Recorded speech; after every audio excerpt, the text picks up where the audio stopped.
राधे राधे। आज से आपकी ये ऑनलाइन क्लासेस स्टार्ट हो रही हैं और जिसमें आज ये कॉमन बैच है। कोई भी मोडालिटी आप सीखें, लेकिन उससे पहले आपको ये इंट्रोडक्टरी क्लास हम ज़रूर देते हैं और ये बहुत ज़रूरी भी है। सबसे पहले तो आपको अपनी मेंटोर यानी कि मेरे बारे में भी पता होना चाहिए। मेरा नाम सौम्या सरस्वती है और मैं बाय प्रोफेशन एस्ट्रोलॉजर के साथ ही कथावाचिका भी हूँ, यानी कि आध्यात्मिक प्रवक्ता हूँ, धार्मिक प्रवचन देती हूँ। अभी आपको ये क्लियर हो गया होगा कि आप यदि मुझसे कुछ सीख रहे हैं, कोई भी मोडालिटी पे आप सीखे, आप न्यूमेरोलॉजी सीखे, आप वास्तु सीखे, आप एस्ट्रोलॉजी के क्लासेस अगर हम आगे चल के स्टार्ट करेंगे तो वो भी सीखेंगे, और टैरो कार्ड्स, कुछ भी आप सीखें, लेकिन सबसे पहले अगर आप हमसे कुछ सीखेंगे तो वो है डिवाइन कनेक्शन बनाना। क्योंकि बिना डिवाइन कनेक्शन के ये कुछ भी एकदम बेकार, इसका कोई अर्थ नहीं है। जब तक हमारा सुप्रीम पावर से, सुप्रीम कॉन्शियसनेस से एक कनेक्शन नहीं बनता, तब तक कोई भी प्रेडिक्शन हम देने के कैपेबल नहीं बनेंगे। तब तक आप सिर्फ कैलकुलेशंस तो सीख सकते हैं, लेकिन किसी का फ्यूचर प्रेडिक्ट करने में आपका इंट्यूशन जनरेट ही नहीं होगा जब तक डिवाइन कनेक्शन नहीं होगा।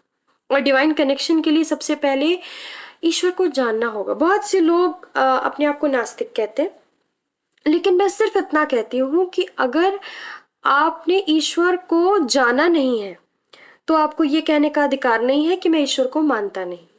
और ये मेरा विश्वास है कि यदि आप ईश्वर को जानने लगेंगे, जान जाएंगे, तो आप ईश्वर को मानने भी लगेंगे। हमारे क्लासेस में आप में से कुछ लोग ऐसे संप्रदाय से भी होंगे जो मेरे संप्रदाय से, मेरे धर्म से मैच नहीं करता होगा, लेकिन मैं आप सबसे आज ओपनली सिर्फ यही कहना चाहती हूँ कि हमारे जो रास्ते हैं वो चाहे जितने अलग हो, लेकिन जो हमारी मंजिल है वो एक है, ईश्वर एक है। उन्हें पूजा करने की, उन्हें उनका ध्यान करने की पद्धति हम सबकी अलग अलग है। जो विद इन इतने इयर्स हो गए हमारी सिविलाइजेशन को, इतने सारे सालों में अलग अलग गुरुज हुए, अलग अलग संप्रदाय विकसित हुए और उनके माध्यम अलग हो गए, लेकिन ईश्वर एक है। उन्हें प्राप्त करने का उद्देश्य एक है। ईश्वर कौन है? तो एक ऐसी परिभाषा जिसे कोई भी ऐसा नहीं है जो नकार सके। ईश्वर जन्माद्यस्य यतः, यानी कि जिससे हम सभी जीवों की उत्पत्ति हुई है, जिनसे हम सभी जीवों की जीविका चलती है, जो हमारी पालन करता है। और जब अंत समय आएगा, जब काल महाकाल का समय आता है, जब महाप्रलय का समय आता है, और जिनसे हम सभी का, जो सर्वोच्च शक्ति हम सभी का उस महाप्रलय के समय में संहार करेगी, वही सर्वोच्च शक्ति परमपिता परमेश्वर ईश्वर है, जिन्हें हम विभिन्न नामों से जानते हैं। जो योगी जन होते हैं वो उन्हें निराकार स्वरूप में, परब्रह्म स्वरूप में पूजते हैं, मानते हैं। जो बहुत विद्वान होते हैं, जो बहुत ज्ञानी होते हैं, वो उन्हें एक ऐसे आध्यात्मिक दृष्टि से देखते हैं जिसमें उन्हें वो परमात्मा, परमेश्वर स्वरूप में दिखाई पड़ते हैं। और जो भक्त होते हैं, जिनके हृदय में ज्ञान नहीं होता, जिनके हृदय में योग नहीं होता, जिनके शरीर में अपितु सिर्फ और सिर्फ भक्ति होती है, उन्हें वो किसी भी सुंदर स्वरूप में अपने भगवान के दर्शन होते हैं। उन्हें वो एक सुंदर नाम दे देते हैं। लेकिन आप किसी भी रास्ते से चलो, आपकी मंजिल कौन है? आपकी मुख्य जो मार्ग का जो अंतिम पड़ाव आएगा वो कौन है? वो वही ईश्वर है, जिन्हें हम विभिन्न नामों से जानते हैं। लेकिन वास्तव में वो इन सब चीजों से परे हैं। वो ऐसी सर्वोच्च शक्ति है, वो सुप्रीम पावर है, सुप्रीम एनर्जी है, जो नामों से और रूपों से परे हैं। वो कोई भी रूप ले भी सकते हैं और वो हर रूप से परे भी हैं। वो कोई भी नाम ले भी सकते हैं, सभी नाम उनके हैं, और वो एक नाम में बंध भी नहीं सकते। इसलिए ईश्वर को डिफाइन करना तो पॉसिबल नहीं है, लेकिन अपनी समझ के लिए विद्वानों ने, ऋषियों ने यही परिभाषा वेदांत सूत्रों में लिखी, जन्माद्यस्यता। अब जब हमने समझ लिया कि परम पिता परमेश्वर कौन है, तो ज्योतिष क्या है, आपको नोट्स मिल जाएंगे, लेकिन एक बेसिक इंट्रोडक्शन हम ज्योतिष के विषय में आज यहाँ पर कर लेते हैं। जब ये यूनिवर्स नहीं था, जब कुछ भी नहीं था, ना सत था ना असत था, जो आज दिख रहा है वो भी नहीं था, और जो हम ज्ञान चक्षुओं से यानी कि अपनी कॉन्शियसनेस से देखने की कोशिश करते हैं वो सब भी नहीं था। तो ओम था, परमपिता परमेश्वर का नाद ब्रह्म स्वरूप था। अब उसके बाद ये सभी यूनिवर्स की क्रिएशन हुई, जो मल्टीवर्स का कॉन्सेप्ट है हमारे बीच, लेकिन हम इस यूनिवर्स में रह रहे। सो इस यूनिवर्स के अंदर विभिन्न नक्षत्र, जो 27 मुख्य नक्षत्र हम जानते हैं, 27 नक्षत्र बने। उनके निर्माण के बाद, यानी कि तारों के 27 नक्षत्र बन, तारों के समूह से 27 नक्षत्र के बाद हमारे नवग्रह आए, और उन नवग्रह के बाद इस पृथ्वी लोक में, भूलोक में हम सबकी क्रिएशन हुई। साइंस भी मानती है कि हम वाटर से बने हैं, और हमारा धर्म भी यही कहता है कि पहले जल आया, जल में तप बढ़ा, और उससे हम सबकी उत्पत्ति हुई, एक यूनिट के फॉर्म से हम सबकी उत्पत्ति हुई। सो बेसिकली अब इन सारी बातों का अर्थ क्या है कि हम जब इन्हीं चीजों से क्रिएट हुए हैं, तो आज भी हमारे अंदर इन सभी चीजों का प्रभाव रहता है। ये यूनिवर्स भी और हम सब भी 5 एलिमेंट्स से ही मिलकर बने हैं। कौन कौन से हैं वो 5 एलिमेंट्स? ऐसे तो हम आज बहुत ही अच्छे तरह से सबको समझते हैं कि भगवान का ही अर्थ इन 5 एलिमेंट से है, तो उसे सुंदर डिफाइन किया। एक टीचर का काम होता है कि वो बड़े से बड़े कॉन्सेप्ट को इजी फॉर्म में आप सबको समझा सके, जिससे चीजें आपके मतलब मन में इस तरह से बस जाए कि वो कभी ना जाए। तो अर्थ निकाला गया ऑफ कोर्स, लेकिन फिर भी बहुत सुंदर है, तो हम भी इसे यूज करते हैं। जैसे भगवान का अर्थ क्या बनाया गया, 5 एलिमेंट्स पूरे भगवान में है, भूमि, गगन, वायु, और बड़ा का डंडा लगता है तो आ जो अक्षर है उससे अग्नि, और ना अर्थात नीर। सो 5 एलिमेंट्स में सबसे पहले जैसे हमने देखा, भूमि, गगन, वायु, अग्नि और नीर। उन्हें हम ऐसे नॉर्मली कैसे कहते हैं इंग्लिश में? Fire, air, water, earth and space.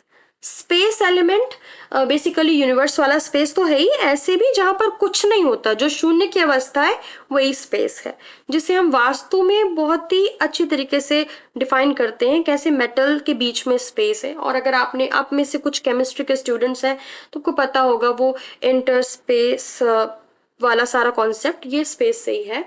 So intermolecular space and all, वो जहां पर कुछ नहीं है वो स्पेस है। तो ये 5 एलिमेंट से ही हमारा ये पूरा यूनिवर्स बना है, और इन्हीं 5 एलिमेंट से हमारी बॉडी भी बनी है। इन सारे एलिमेंट्स को बैलेंस जब हम करते हैं ना with respect to time and energy, तो हम एक अलग ही शाश्वत अवस्था में पहुंचते हैं, जिससे हमारा डिवाइन कनेक्शन बहुत ही स्मूथली बिल्डअप हो जाता है। लेकिन ये एक दिन का स्टेप नहीं है, ये बहुत ही कॉम्प्लिकेटेड स्टेप है।